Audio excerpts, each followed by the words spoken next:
obviously. Let's get ready to rumble! Sports Extra is bringing you the hottest sports updates starting now in 3, 2, 1.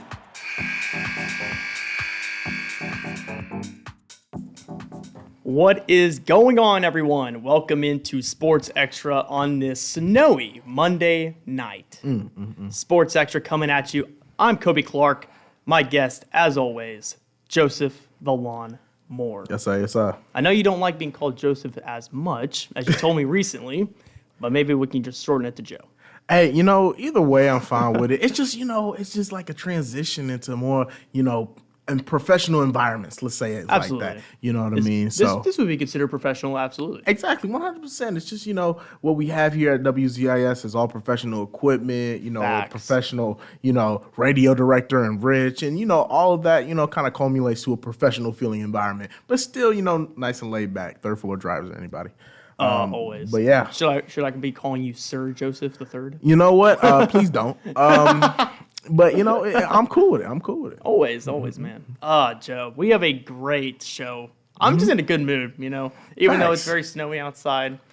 It's just something's going on around, ISU and I guess in myself where I'm just happy to be here as always. Facts, man. Life is good for ISU fans. You know what I mean? Coming off of a really successful weekend and everything. Even though I woke up and it was like, I was very irritated that there was snow on the ground because I woke up in Indy this morning because I was spending the night with my mom with her birthday and everything. Had a nice little birthday celebration for her. Happy belated birthday to Mrs. Moore.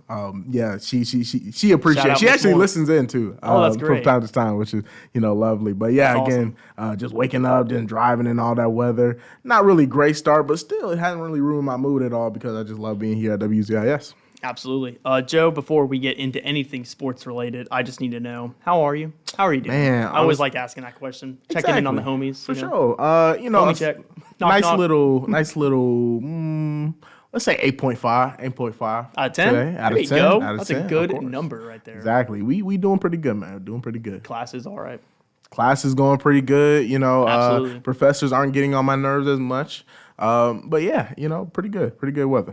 I gotta not say, weather, but mental weather. When I woke up, when I went to bed last night, I was feeling like maybe a 5. It was just a weird night, Word. weird day. But For sure. waking up, coming here as soon as I get everything rolling, getting some work in. We got some IASB stuff that we're gonna be working on. True. We got a couple of players. Wink coming in maybe to the station to interview them. Of course, Basketball, of course. baseball, you know how it is. I'm feeling good. I'm gonna have to say, honestly, I'm a 10 right now. I Okay, can't complain. there we go. I cannot complain. I like it. I like it. I love it, man. Shout out to our Twitch viewers if you are watching on our Twitch side of things for the Sports Extra show tonight at WZIS-FM over on our Twitch, just like every other social media besides YouTube, because that is WZIS-FM. Everything else, you can find us at WZIS-FM, Twitch, Twitter, TikTok. We just put up a new TikTok. Shout out to the promotions director, Hannah Frederick. Definitely check that one out. Definitely. It's a good one. I gotta say, we make pretty good TikToks. We I like make them. pretty good we content. make great content. Yeah, in general generally, here, yeah. for sure. Whether it be just silly stuff like that or hardworking articles, interviews, our games that we call. We put in a lot of hours in that, and we always try our best. So. Always, man. Great things here at WZIS. Well, Joe, it's nice to know that you are doing all right. I'm doing pretty good myself. Let us get into it. Let's get the ball rolling a little bit on some Indiana State athletics, as we had a full slate of games this past weekend, Friday, Saturday, and Sunday. There were 2 women's games and 1 men's game. I'm going to let you pick. What sport for men's and women's do you want to start off with first? the first game of the weekends was a women's game, so let's do, a women's game. Both of them were really entertaining. A lot of takeaways for there. So let's start off that way. We'll talk about the Indiana State women's, and then we'll go with the men after that one. And then, of course, after that, some professional sports with Colts and Pacers coming up. But first, in ISU, full slate of game inside the Holman Center all weekend long. Joe, you had the honor and privilege of being on the call for all 3 of those games, Yep. all especially. So I was only there for the men's, but of course, I always listen in, read up on everything that's going on ISU related. Yep. First, we'll start off by looking at the women's because it was just a very impressive, Sunday game. Unfortunately, they did take the L on Friday. They played a very, very ready Belmont team who has just been very impressive on the season as they now sit, I believe, for the women's standings in the Missouri Valley Conference. Belmont sitting somewhere They're at fifth, or no, 1, 2, 3, 5. Yeah, 5th place. I did quick math. I tried. Quick mouths. Yeah, I love Belmont, definitely a team that Indiana State just unfortunately was not ready for, I guess you can say. They lost 65-51, but they did enter a tough victory on Sunday, and we'll get into that, who they played in the final score before any of you can Google it, so haha. The Belmont game, Joe, I mean, what were your thoughts, first off, going into it, and, your second thoughts coming out of it? Man, in general, this was just a terrible game. Like, Understandable. from a pure basketball enjoyer like myself, I really do love and appreciate a game that's played, very, fluid, with motion and thing. That's something that we kind of take advantage of in today's game because it hasn't always been, this fluid, this much motion, this much, just togetherness in the basketball, court as it is today. This game full of turnovers, full of, just kind of grinded out defenses and stuff. And it wasn't really even really nice defense. It was just, just really good perimeter defense in general for both squads, but that just didn't really result in as many points. But again, both squads, you can just tell there was no real competitive nature either. You know what I mean? Like, that's kind of the worst form of basketball, in my opinion, is when there's no passion being played with. And both these squads just didn't really come in, it looked like ready to play. Still, there was, a couple of really key takeaways. One, Indiana State was just getting smoked by Bartley, the tandem of Bartley and Wells. Madison, Bartley, and Destiny Wells. Yeah, just absolutely killing us. Like, there was just so many times where it was, obviously the game plan first was to stop their leading scorer, which was Destiny Wells. And they did that in the first quarter and a half. Yeah, they did a decent job. And then, but, them guarding so heavily on Destiny Wells obviously gives it up, an easier looks to their second leading scorer, which was Madison Bartley, who, is a big girl down low. And that kind of guard, big duo just was smoking us so many times where we would stop one, but the other one would score. And it was just like each time they just couldn't get on the same page. In the history of basketball, if you look at majority of the best teams throughout NBA, starting off right there, they always have a very good guard, and then next to him is a very good big man. Yeah, exactly. And it just Coby, Shaq. I mean, that's just one example. Exactly, and that's literally what I said on the broadcast. I was just like, man, it's just the ISU just making them look like Coby and Shaq out there. But shout out to him, 24 points from Madison Bartley. And 8 then, rebounds, wow. 8, just fantastic. Just really, really, really good play from them.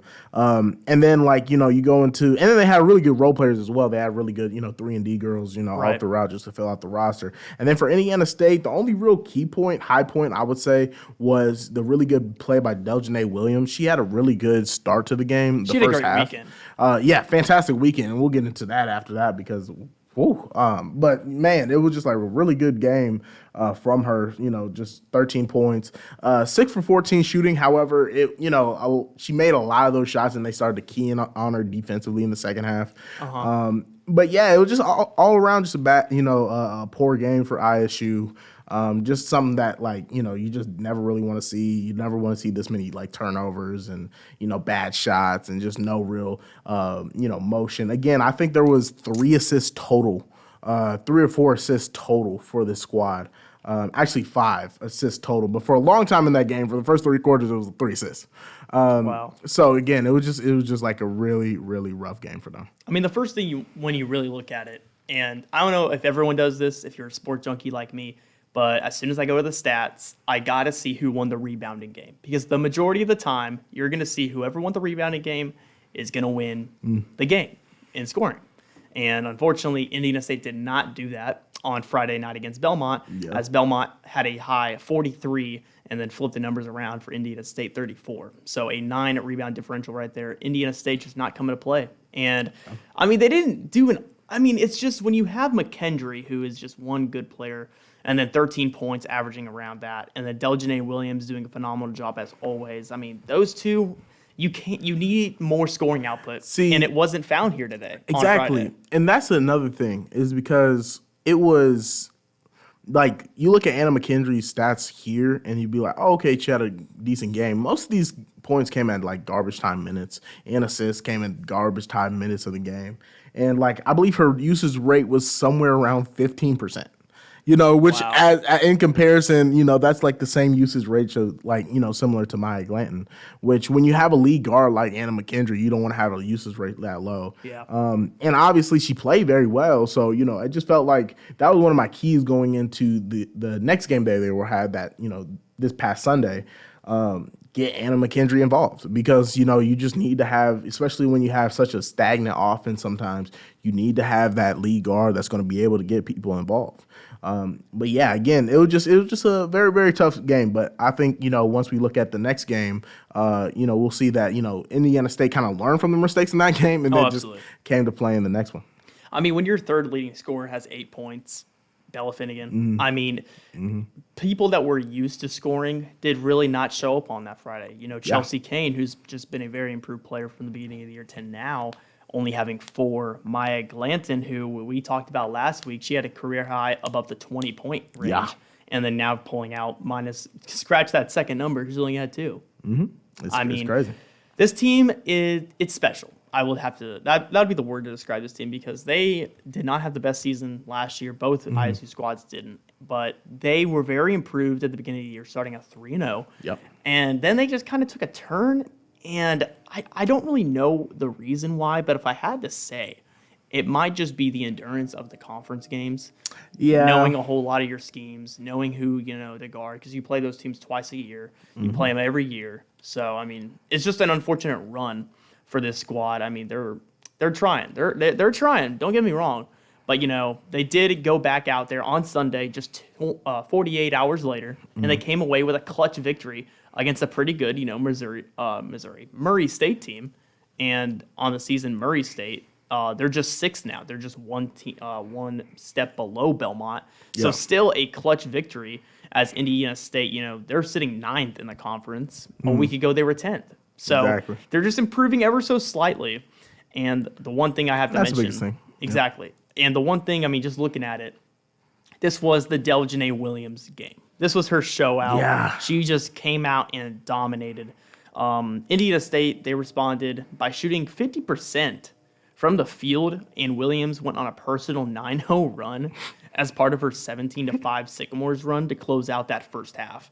So they were down pretty bad in the beginning of the first half. I know that you were there, so obviously you can agree with that. But they really cleaned it up, ending that first half very promising, and then they just took over and didn't look back that second half as they did end up winning 62-56. Yeah, and really the biggest thing for the Sycamore squad was containing Caitlin Young. A lot of the pictures don't illustrate how she is strong. Oh, she's a good player. She looked strong. She played like she was strong. She used all of her strength. Definitely each one of the player points. that you have to look out for women's, MVC Player of the Year. She Oh, yeah. averages. She's deadly, dude. Yeah, I mean, she's 30-point nice. performance She's real right nice. here on Sunday was just phenomenal. Yeah, and it just I would say the first half or so, it felt like ISU couldn't do nothing. You know what I mean? They just kind of gave it to her and she scored. However, there was, again, shout out to Killinger. Killinger did a fantastic job, I believe, coaching the squad because, he had noticed her size and then, decided to play Nabar, for ISU who, her ability to, she has comparable size to her, you know what I mean? I think she might even be a little bit taller than her as well. Yeah. And just used her, body and her weight just kind of give Young a hard time to actually score to where they have to change up the scheme around her, which made it a little bit harder for the offense for Murray State to, continue to play very effectively. So again, that was just really, really good, coaching from her and just out of Nabar. I believe these are probably the most minutes that she's logged all season. But she had a really good game, and then of course Deljanae Williams, she was just lights out. You know what I mean? She was able to create her own shot. She had a lot of really good setups by Anna McKendry, and a lot of those didn't really show up in the box score as much. But the way that Anna McKendry plays, she's just going to take some of the pressure off of the guard next to her, Right. so where it'll just be so much easier for a person like Deljanae Williams Yeah. to score. And again, this was just really impressive. Deljanae Williams hasn't really showed us this weekend, except for this weekend, the amount of playmaking for her own shot, her ability to make her own plays by herself. And this was just like a really good showcase of that. The ISU moved the ball around a whole lot better than they did the last game. It just felt like, they saw what Bartley did to them last game, another, really big girl who was able to, get it done down low, and took those lessons and learned from them, improved upon them to where they can stop an even better, in my opinion, big girl in Caitlin Young. So just fantastic play for ISU there. Really impressive win. I think one thing, quick shout out, because this women's team, I don't know if any of you actually like to go see them play or listen to them here on the radio, but they are very good. And I hope to see them. They're really good, yeah. I hope they turn it. I think this was a wake-up call, and I really hope to see them turn on for Hoops in the Heartland in that first and second week of March coming up over in Moline, Illinois. But quick shout out to Deljanae Williams. I mean, she's only 45 points away from 1,000 career points. Okay. So she has the opportunity to do that in the next couple of games. Hopefully it's a home game. Everyone wants to see that happen. But I think she's going to get it. I mean, if she's putting up 24 in one game, she can get it in two. She definitely will get it here soon. One more thing to note about this women's squad and this game against Murray State on Friday. When you look at Murray State specifically and how Caitlin Young was doing, that was the main focus. You're going into the game, you're like, okay, if we can stop Caitlin Young and we're going to make someone else beat us. That was not the case. I mean, they did not Murray State and the Lady Racers just couldn't. I mean, their second leading scorer with 8 points was Hannah McKay. Like, that was not a double-digit score.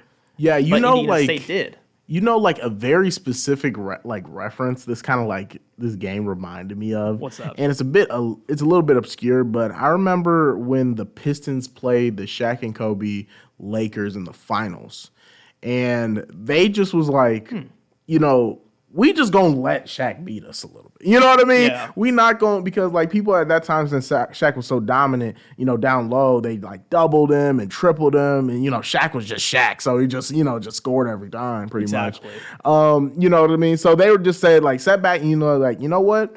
We got a good defender in Ben Wallace down low. We just gonna let him, do his thing, try to figure it out on him, do his best, but we're going to, kind of shut everybody else out. You know what I mean?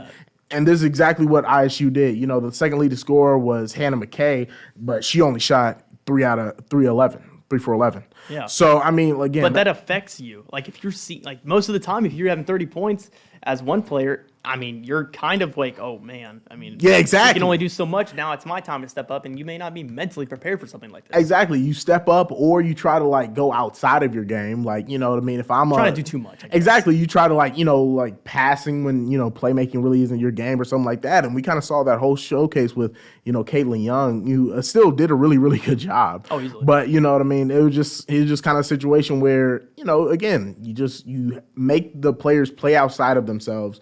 Don't let them get comfortable, or let them, and I guess in this case, get them get too comfortable, and just kind of handle the rest. All the dot your T's, cross your I's outside of that.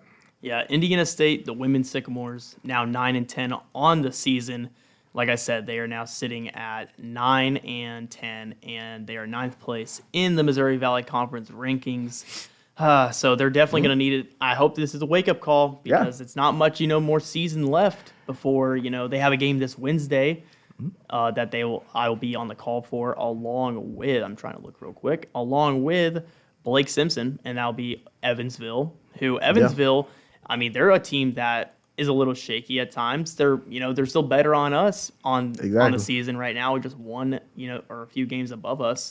And really with this ISU women's squad, they can beat anybody in the conference. I really believe they have the tools for it. Even an Illinois State team. I feel like they even have the talent for it. I think like right now it's just about, getting, themselves together, and just, if they're focused, if they play together, I really do feel like in any like game they can, win out over anybody. Truly. There's no like unbeatable game with them, but only time will tell, who wants it more. And they're 500 on the season when they come here inside the Holman Center, less than 500 on the road. So hopefully, the remaining home games, as we have Evansville this Wednesday, February 17th, is at 6 p.m. against Valparaiso, who is second to last in the conference, and UIC, who's last in the conference. That'll be February 19th. So, and then, obviously we have March still coming up. We won't be here because we'll be in St. Louis for Yep. the Arch Madness tournament for the men's side of things in the conference. They have Bradley and Illinois State. And that Illinois State game, man, that's going to be a good one because it's the last game of the season, and it's going to test you ready for the hoops in the Heartland. Yep. Good luck to the women's and everyone involved there. It will be a lot of fun. Again, that game is this Wednesday at home against Evansville inside of the Holman Center, set for a 6 p.m. Eastern tip-off. Myself and Blake Simpson will be on the call for that. Transitioning now, let's talk about some men's Sycamores as you, Joe, and myself. We were on the call this Saturday, a game where, let's be honest, they needed it, and they proved it. Yeah. It did not look the best at the beginning.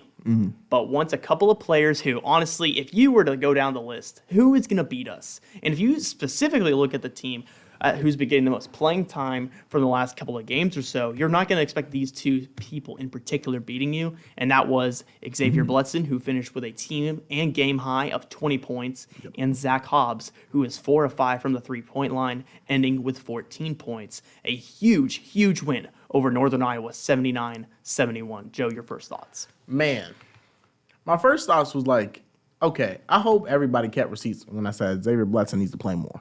I think that was they're my listening first. because I think he they might. had to. Thank you.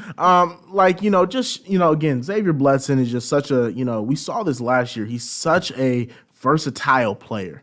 Like, he can do pretty much anything on the court. He can shoot. He can go down low. He can pass the ball very well. He can, He can rebound very well. He's tenacious. He can, handle the ball even a little bit. So, there's so much to offer with Xavier Bledson. Mentally, he just brings a mentality to the court. There's so much to offer with him, and again, I get it. This is a very, very deep team.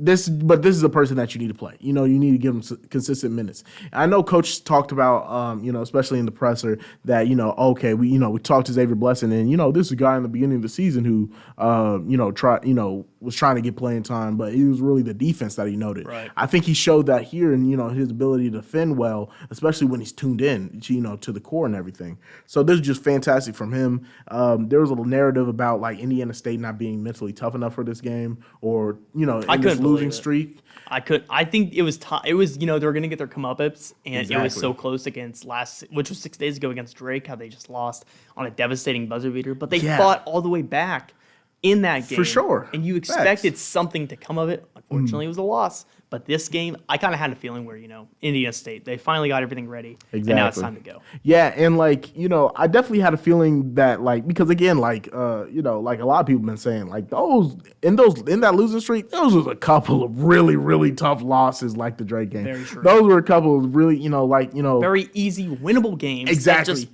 just ran away in the second half. Decided by literally 1 to 3 possessions. Literally. So again, that's really tough if you're a team, especially that was winning so much in the beginning of the season. Dang, did we lose it? Blah blah blah blah. But when I saw the kind of interconnectedness with the squad, the body language of them when they came on the court initially, and then practice and warm ups, it just didn't feel like a squad that just took 4 or 5 straight losses. 5. It did not feel like a squad. It just felt like a squad that just came, ready to compete, ready to put their best work on the floor, leave it all on the court, and then just try to grind out this win against a very good UNI squad. And that's just the biggest thing. Whenever you have that type of mental toughness with a squad, with a lot of people who's played together for a long time or played at ISU for a long time, you just kind of have that. I mean, shout out to, the Panthers, because this was a good squad. Don't get me wrong. This was a good squad. One of the better teams, I'd say, and they're going to be scary come March as well. Bowen Bourne, someone that you have to keep your eye on. He ended with 20. He was good. He could get to any spot. I mean, he's speedy. He has the handles. I mean, he was just the vision on him as well. I mean, it was very, very important as he had a team high 4 assists. Michael Duax, he only went on for 15 in the first half. Only. That's because he finished with 17. Yeah. So good job by the Sycamores handling him in the second half. Yep. But really, they had a height advantage. And that is one thing that we have to talk about. Because one thing that Coach Schertz and everyone we were talking about in the presser after the game is how that I like to say, starting 5 going with the last 7-8 minutes or so, which was, I believe it was Julian Larry, Cooper Neese, Cameron Henry, and then Zach Hobbs and Xavier Bledson. No Corbazier McCulley, no Robbie Avila. Those two players you would expect in a situation like that. But when you're riding that hot, you got to ride the hot hand of Bledson and Hobbs, who are just absolutely killing it off of the bench. And hopefully they get a little bit more playing time, because this is exactly what we need. We need, more people to step up around this time. And I think those two are just prime examples of what you can get when you go to the bench. It's very true, even for, like I said, with the women's squad, and even more so with this men's squad, is I just feel like they have every personnel that you need to win a game. Exactly. And, they have it all. The only thing I would say that there might be lacking is that traditional rim protector big, but it's not like a devastating, they don't have nobody. I want to go off of what you said, and I feel like we don't even really have a necessarily true point guard. That's true too. Who usually runs point? Would it be Larry? Yeah, it would be Julian Larry technically, McCulley or Nice. Yeah, facts. Most of the time, you're going to see Henry bring the ball up the court. Exactly. Everyone is so diverse on this team, and that's why they're so decent at what they do, and that they only can get better from what we saw at the beginning of the season. Exactly, and that's another thing, because Cameron Henry just showed off an amount of versatility that we haven't seen for a long time. Right. You know what I mean? From him, or at least to this degree, being able to, score, seemingly not at will, but, being able to score to a good amount, pass to, pretty good. And then being able to shut down their best player for the most part for basically three quarters, even though it's too high, but 3/4 of the game, 3/4 of the game. Sorry, my quick maths.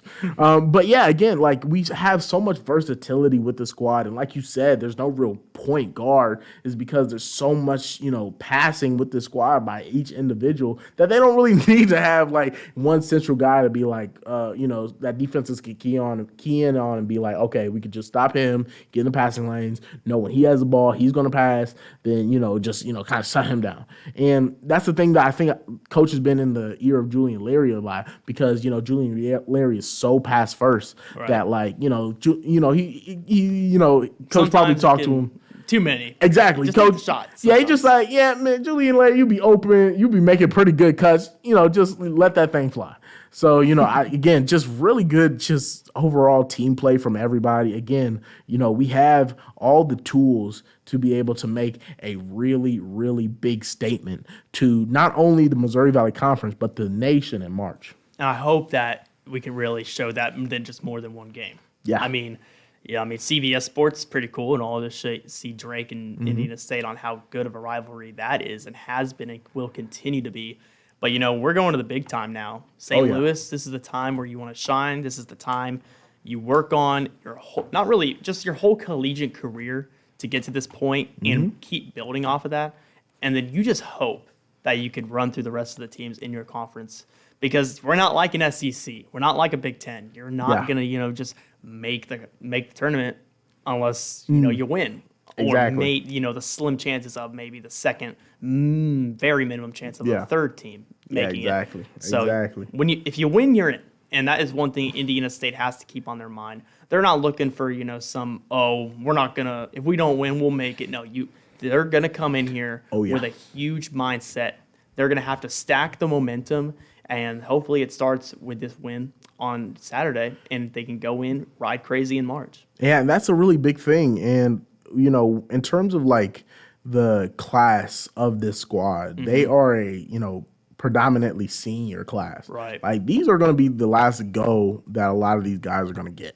So that's a good thing and a, tragic thing, because, you won't get them to pour their heart and soul out of the, on the court these last couple of games. Yeah. They're just going to. Each time they step into the Holman Center, they have some statement they want to make, conclusion of their, grand essay here at ISU or basketball journey in general. So this is going to be a huge, last couple of weeks for them. This is going to be a time where they're just going to focus up, put the best product that they can on the court, and, continually improve. You know what I mean? There's still room for improvement. There's still things that you can change going into it, especially when you're playing team ball. Even look at, even though he's young, Robbie Avila, the amount of, we saw improvement in that game alone from Robbie. We saw him just getting buckets on him pretty much every possession in the starting half, going into I believe it was 80% from the field for UNI Oh yeah, for a they were stretch. shooting crazy, but then obviously come halftime they slowed it down. Yeah, exactly. They slowed it down. Coach Church played, so many really good lineups that slowed them down, different schemes, and also it gave, Robbie time to adjust and listen to the coach. And then he made multiple defensive stops. We saw Robbie Villa in the passing lanes and getting steals and stuff like that. Got a block or two. Yep. So, it was, again, there's always time to improve. There's always room to get better. If there's one thing that you can take away from this 5-game loss, one thing is that you are mentally tough and you can improve today. Well, I mean, it's just very nice and very. I'm trying to find the word. What's the word I'm trying to describe the word where it's very pleasing to the eye. I don't know if there's a word for that, but when you look at the stat sheet, I mean, we have multiple people in double digits. Oh yeah, 20 from Bledson, Hobbs 14. Mentioned those two already. 2 players in particular who just haven't been scoring the basketball as much. Cooper Neese and Cam Henry, they turned it on. Yep. And that is one thing we want to see. We know how much Cooper wants this. We know how much Cooper is just willing to do for this. And, he slowed down a couple on this losing streak, but he really turned up. And I think it's going to continue that way. Henry, we know how well he is defensively. But now offensively, if he can get his numbers 14 a game, oh, man, good luck to the opposing team trying to score on us because it will just be unfair. The funny, oh, my gosh, it was amazing to see the chippiness of this squad, Oh, they're not going to back down. No way. They're not just going to not back down. They're going to let you hear it. Why, And they're going to prove it. They can talk the talk, but can you walk the walk? It's kind of like the scene from Last Dance where they were talking about Michael Jordan was talking about B.J. Armstrong, and it would be like, oh, you could talk all that stuff when you're up. Can you talk when you're down? This squad can talk when they down. And I love that because, it just reminded me about the Zach Hobbs, and he was talking to, I believe his last name was Wolf for the other squad. Yeah, it was, I believe it was Landon Wolf. Yeah. Landon Wolf. And he was just a good chipping. shooter as well. At the end of the game, just they were very similar players, like you said, both really good shooters, and he was just letting them hear it just after every bucket. Oh, I just absolutely loved it. And I think that's something that you get when you have Xavier Bledson and then, Cameron Henry, 2 cats that, come from, I believe it was with Josh Skirts from, his program. That's just something that you're going to get from them. They're just going to bring that intensity there where it's okay, we're going to play together, we're going to talk mess together, and we're going to, win together, lose together. No matter what, we're going to be together, and we're going to still have that attitude. I absolutely love that. Love it so much. Team.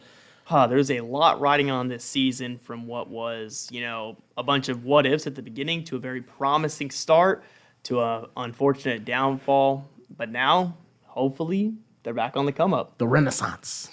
I love it. That's a good one. And so I took that personally. Shout out Michael Jordan in The Last Dance. If you haven't seen that, you should because that is very good. What are we doing? Oh, easily. 6th place now, sitting in the Missouri Valley Conference rankings of Indiana State, 14-9 on the season. Like I mentioned, that 5-game losing skid really hurt them. Yeah. But it helps when you have a strong start to the season, and they did just that. So now it's all up to you. It's going to be very hard. I mean, if you just look at these teams that have such good rankings and very good teams in this conference. I mean, Drake, they've gone 1-1. They did not defeat Bradley. They just beat Northern Iowa. They have Southern Illinois, Belmont at 1 and 2 respectively.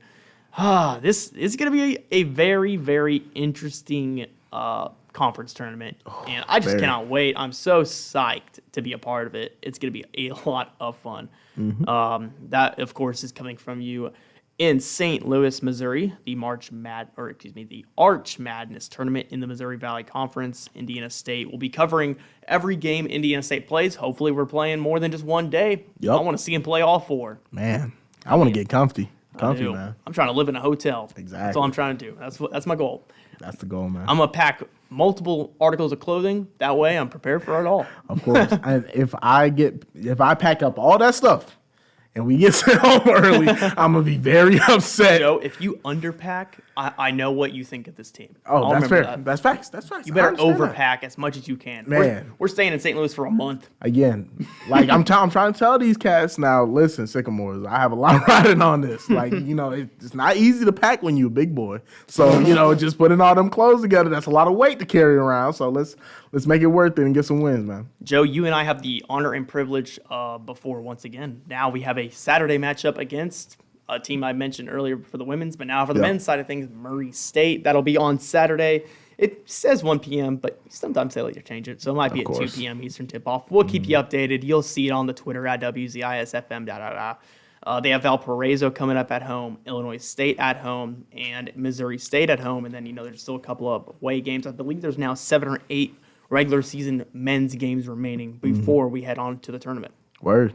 So good luck to them, and they're going to need it because this is going to be a very long stretch. They have to be focused in, locked in, ready to go because anything and everything can happen all at once. Joe, when we come back, we're going to talk about a little bit of the Indiana Pacers. Some huge news coming from the weekend with them, including one star player and a contract extension. We'll have to talk about that. And then we'll recap the show with some Indianapolis Colts update on their star running back, Jonathan Taylor, and potentially who is going to be the Colts head coach. We've been asking it for many, many times. We're going to look at some draft prospects as well. Don't go anywhere. We'll be right back here on Sports Extra from Z90.7 WZIS.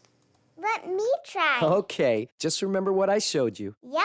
There was a bunny who had one big ear and another big ear. They looped-a-looped, made a bow, and the bunny hopped away. I did it! Oh, good job, kiddo. Now let's tie your other shoe. The smallest moments can have the biggest impact on a child's life. Take time to be a dad today. Learn more at 1-877-4DAD-411 or visit fatherhood.gov. Brought to you by the U.S. Department of Health and Human Services and the Ad Council. 7,000 high school students drop out every school day. If you stack their desks one atop the other, it's a pile more than 17,000 feet high. That's 12 Empire State Buildings. But what's truly scary is that another stack is going up tomorrow. We can keep students in school. Visit boostup.org and take the first step.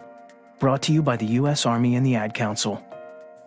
We're back live here on Sports Extra from a Monday night here inside the third floor of Dreiser Hall Here. at the WZIS radio station headquarters. I don't know if is this considered a headquarters? I don't know. I like to think of it as a layer. Yeah, I like that. I like that. I'm with it. The WZIS headquarters. I'm vibing. We man. international. I love it. And the best thing about this place is you can always come out and check it out whenever. That's what I'm saying. Like, we'll tour you. Hey, man, we'll give you the whole spiel. Come through. Just don't third come floor. out at like midnight because they know. Yeah, that's true. Very true.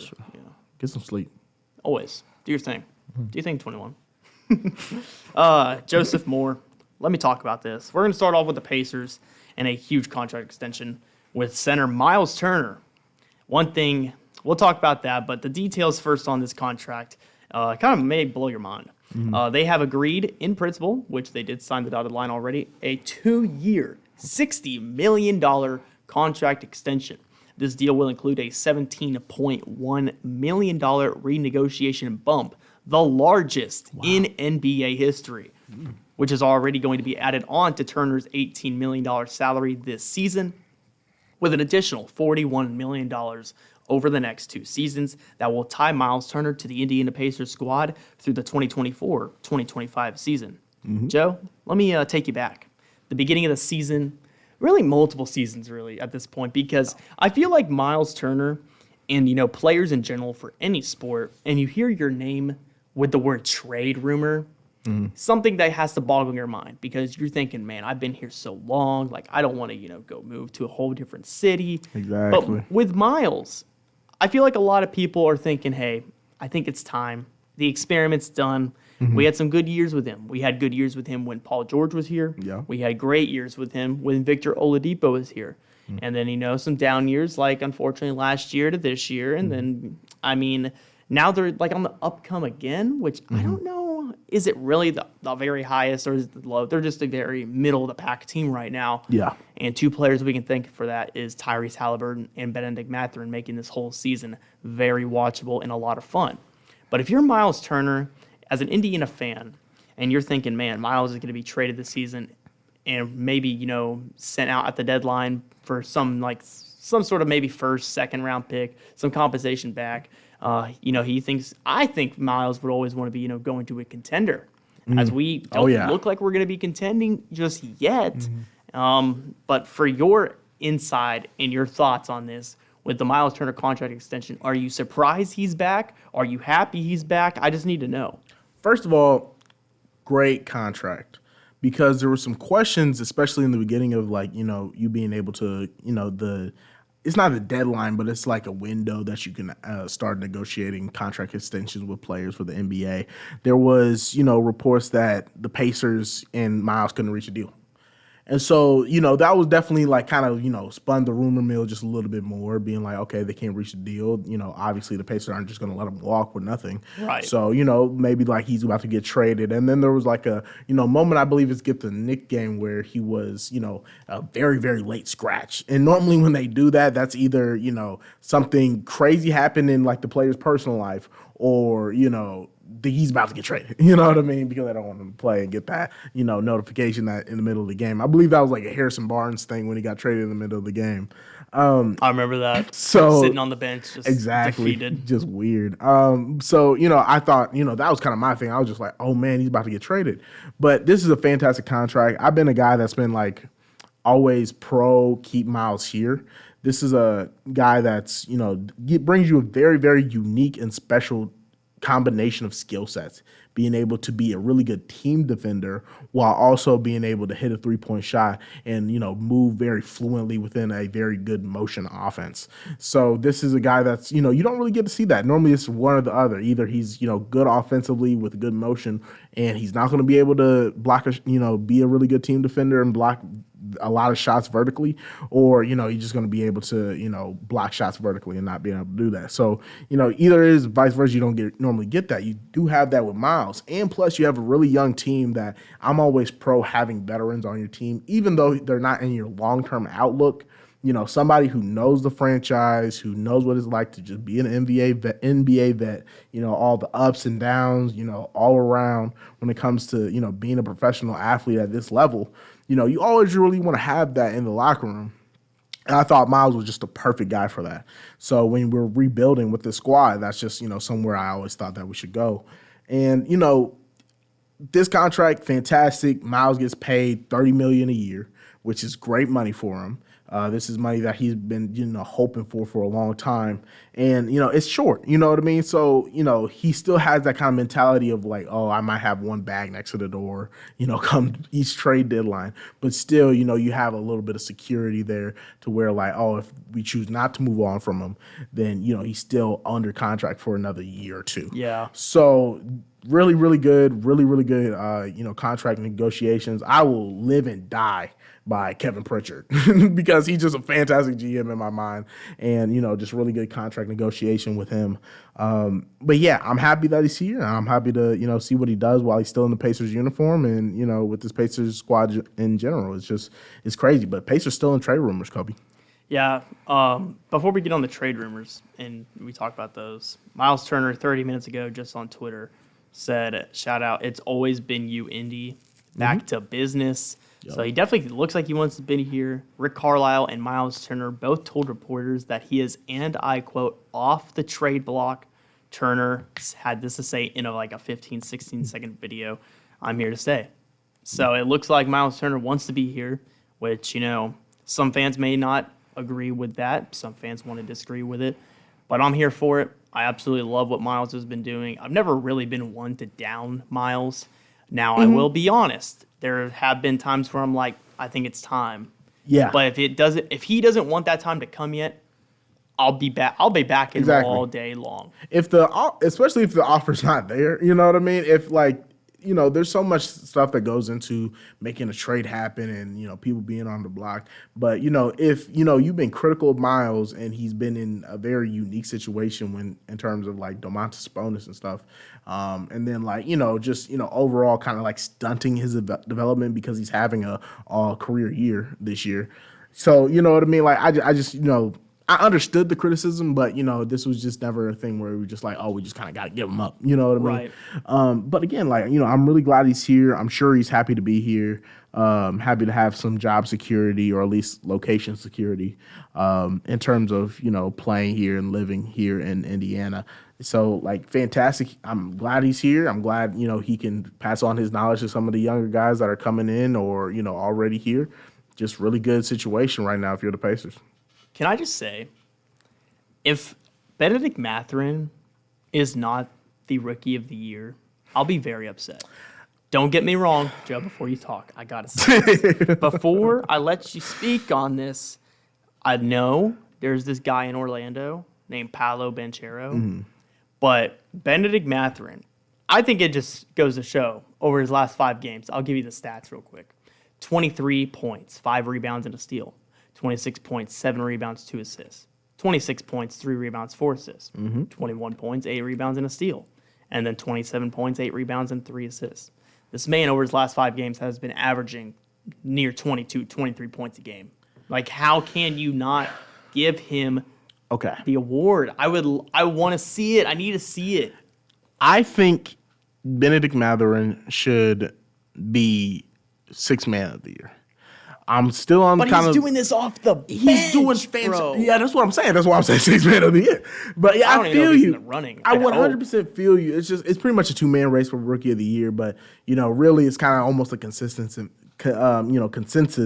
Vegas that it's going to be Paolo Banchero, which I don't like. Who's had a fantastic year, which I don't like either as a Pacers fan. But I'll give it to him. He had pretty well. He kind of outplayed him, Paolo, in their matchup, which was funny to me. But again, I think the thing is with Benedict Mathurin that kind of stunted his Rookie of the Year case was when Tyrese Halliburton went out, and now But he's still doing this. Exactly. That's the thing. Because, Tyrese Halliburton is such a good playmaker, so good at making other players on his team better that, when you're playing with that every NBA game that you've been playing, you know what I mean? And then you have other playmakers as well. You feel me? It just kind of comes a little bit easier towards you, and you have that time to kind of adjust. But then you're used to that, and then that's taken away from you with this Tyrese Halliburton injury. Now, his Rookie of the Year case went down because his efficiency dropped, and his points per game dropped. So then at that point, the points was the only thing that's carrying him in the Rookie of the Year case, and so that goes away. However, the last 5 games, like you said, and that's so funny that you said that because I literally have Benedict Mathurin stats because I wanted to bring this up right in front of me. Because great minds think alike, man. Yeah, exactly. He's played so good, because I think he's figured it out. He figured out how to make his own shot, get to the free throw line by himself without having some other great playmaker beside him, to set him up for those drives. And that's fantastic. And I think this is really, really, really good for his development as well because he's kind of learned how to do a couple other things on the ball. He's also been passing a little bit. He had, this was a guy who did not pass, did not rebound, literally just buckets. Oh, yeah. I ain't gonna lie to you. And so he's kind of figured out without Tyrese Halliburton, places to be with the rebounding, the flow of the offense, getting a few assists here and there. And that is, I think, is huge. And I think that's absolutely amazing, to see this from him, it's really great. I don't know about Rookie of the Year, but I'm going to live and die on the hill that he should be 6th man of the year. I don't know, Russ, man. Again, he's been inefficient. The Lakers been a little bit all over the place. Again, I 100% think, Benedict Mathurin has been more or less consistent the entire year. Amazing bench production, I absolutely scoring, agree with you, just Joe. getting it to him. Joe, we're both over 21 years old. We both do sports betting. Yeah. Who is your preferred sports better, if you don't mind me asking? Who to bet on? Not bet, but app you use. Oh, Prize Picks. Oh, really? Over under, yeah. I'm more of a FanDuel kind of guy. I feel you. FanDuel's very, very solid. It's just, I just kind of over under. I'm an over guy. I get you. It's just, I don't do it a lot just because, I just feel like it's a slippery slope for me because I can just feel like, oh, man, I'm having a little too much fun now. I just need to hit on one big one and then they got me Anytime forever. I go on, I promise you, I don't like to take over-unders a lot, but, well, that's not true because that's mainly what I do. It's just the parlays. I need parlays. Yeah. I feel you. I definitely I like to feel do you. mostly NBA because I can't trust myself with NFL. Exactly. NFL is just too situational, and then there's just so many factors. Everyone's going to get the ball on NBA most of the time. So it's crazy. I was just going to ask you because I'm going to use the betting odds from FanDuel, which is who I use, and they have their NBA 2023 Sixth Man of the Year odds already. And if I had to ask you from a scale of 1 to 10, where do you think Benedict Mathurin is placed on this? He's second. He's definitely second. Ooh, could he be third? Because Bobby Portis is having a good year. I would say second, and I know Russ is first, and that irritates the mess out of me. Well, Joe, I got some shocking news for you. Shoot. Russell Westbrook, this is all according to FanDuel, plus 115. Okay. Malcolm Brogdon at second, plus 180. Third, we have Tyrese Maxey. Oh, because he's coming off the bench now. Plus 700. Oh, that's such a cheat code. At fourth, we have Norman Powell. Wow. From plus 1,200. And at fifth place, our boy Benedict Mathurin sitting That's not crazy. too pretty at plus 2,400. I definitely thought, I forgot about Malcolm Brogdon. He's been having, a pretty decent year off the bench. I'm not really too surprised, how that kind of shook out, but it's just annoying. Oh, that's so nasty. It's weird. The only reason that it's like that is just because, the script around rookie being Sixth Man of the Year is just like very against them, just NBA history wise. So like I can see how the betting odds would be like, okay, they're probably not going to give it to him, even though he's having a stellar year. You would have to be absolutely phenomenal off the bench as a rookie, and even if you're doing that, you're probably just going to end up starting if you're like a rookie that's that good, especially in the young league that we have. So again, that's so. It's bogus. It really shouldn't be the case, but I understand. Joe's mad. Well, Joe, I mean, according to this list of the NBA Sixth Man of the Year history, since they've been giving out the award in 1995, not a single Indiana Pacer has ever won the Sixth Man of the Year award. You know what? We have one, though. That's been really good. Most improved player. Most improved player. We have like three of them. What is it? Danny Granger, Paul George, Victor? And Jalen Rose.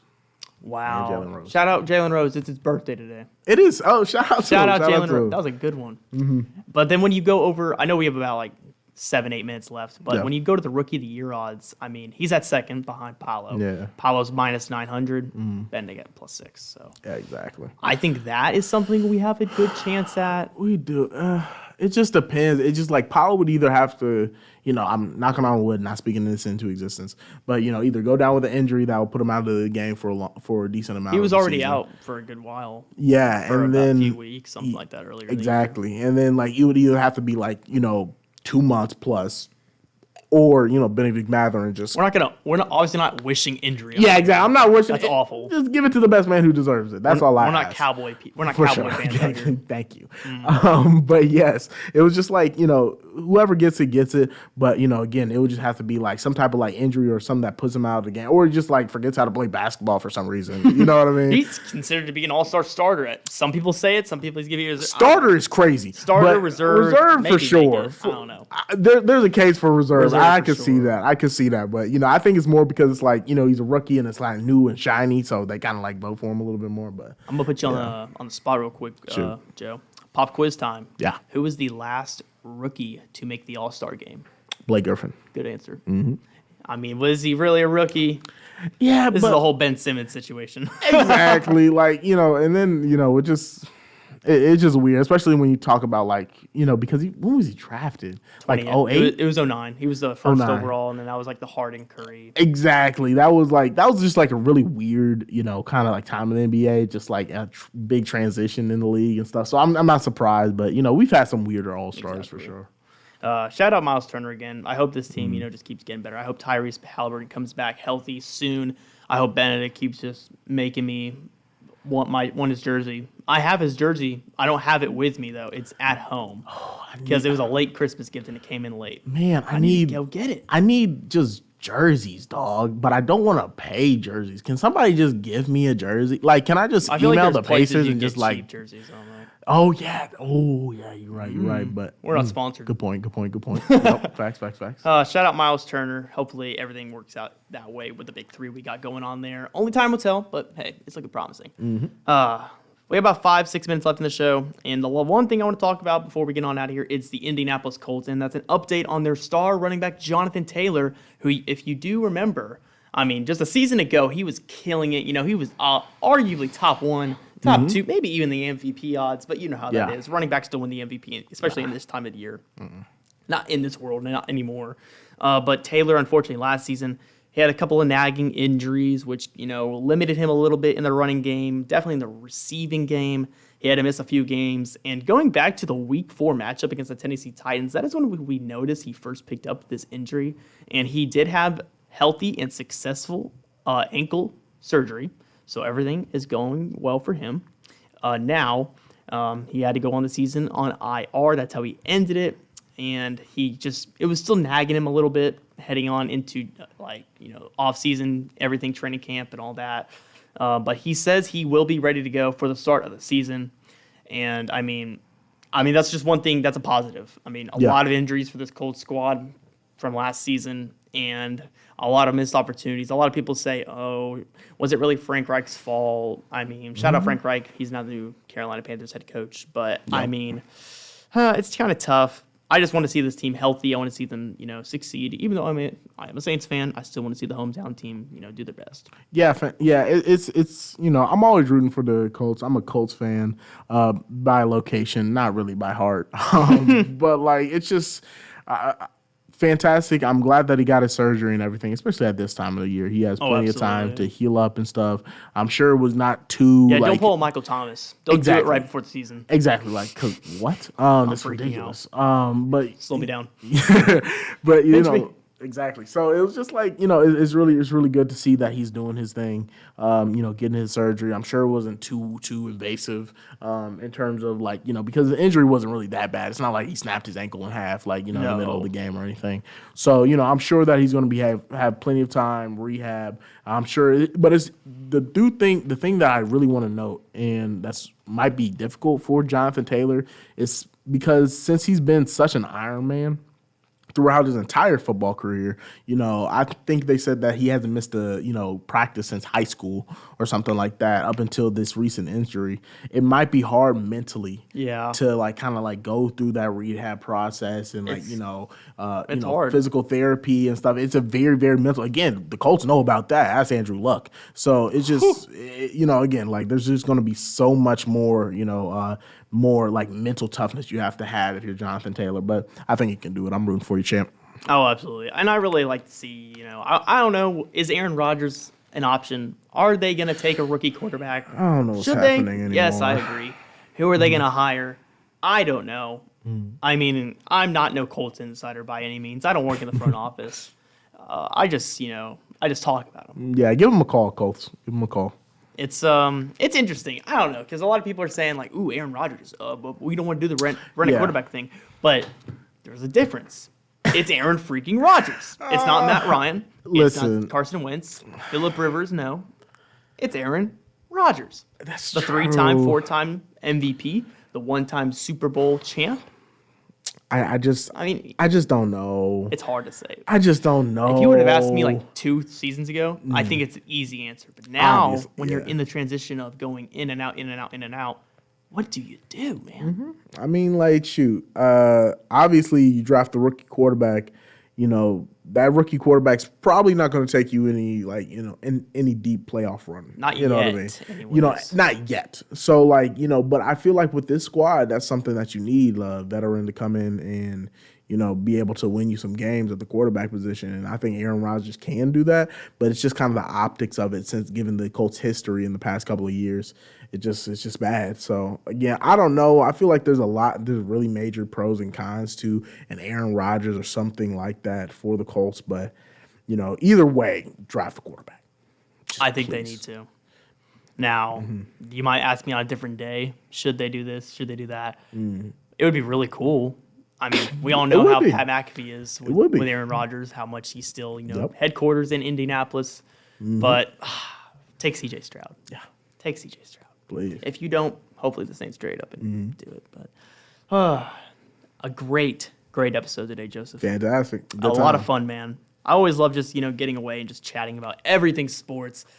Specifically, I really just like talking about, our hometown team. Hometown. I like to say hometown because this is my home now. Terre Haute is my home for now. And the Indiana State Sports Squad. And it's going to be a lot of fun. You know why? Because we got baseball season coming up. Facts. The tournaments. I mean, the season's almost over for basketball. yeah.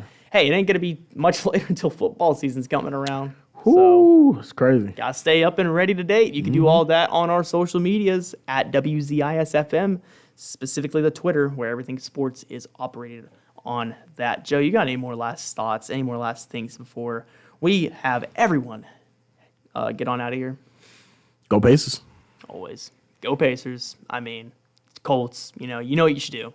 Be smart. But here's the thing. I know I want to say one more thing about it. It's just so frustrating because you can have Aaron Rodgers, but, like, you just shouldn't. I feel like you should, but you shouldn't. It's like a 50-50. That's what I'm saying. You want It's just, both, but you're not going to get both. I want to have my cake and eat it too. It's just very, very sad situation. But I don't really have that much faith. But I'm a ride with it. Whatever you choose, close front office. I don't know. Absolutely. Sports. One more time for Indiana State sports coming up this week. We have a Wednesday night battle inside of the Holman Center for the women's side of things, taking on Evansville. That's set for 6 p.m. Eastern. Myself and Blake Simpson on that. And then Saturday, we have a men's game against, what do you know, Evansville on Saturday. So it will be a lot of fun. Yeah, actually, I got those times mixed up. Saturday is the women's, and then the men's is at 6 p.m. on Wednesday. So just pay attention to everything that we talk about here. It's going to be a lot of fun. Mark my words. You know, Joe, I got one more thing to say. Yeah.